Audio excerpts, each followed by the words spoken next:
Jeg tænkte, det kunne være sjovt at lave en unboxing af alt det, vi fik fra karavanen, da vi så Tour de France. Man får næsten kun bras, men sådan, jeg ved ikke, det er grineren.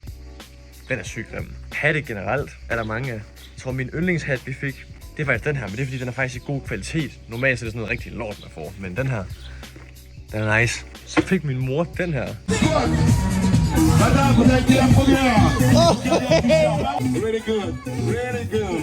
Så har vi har fået 4 af sådan nogle prikkede bjergetrøjer. Det var ikke karavanen, det var bare folk, der bare delte dem ud. Så folk på vejen, de faktisk kunne ligne fans. Den lene ko er sponsor til turen.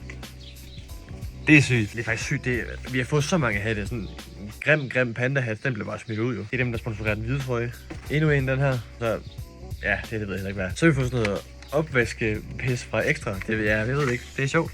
Nu begynder der at komme lidt random ting. Vi fik 2 af sådan nogle nakkestøtter. Du ved, jeg ved sådan nogle der, til man sidder i flyet eller i bilen på en lang køretur eller sådan noget. Biofreeze til ømme muskler. Jeg tror, det var min far, der greb 2 af dem her.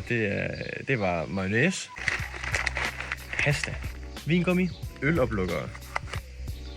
Ja, det er jo også bare noget bras. De bliver jo bare smidt ud jo. Så fik vi det her, og det er nok det sygeste. Mini snackpølser.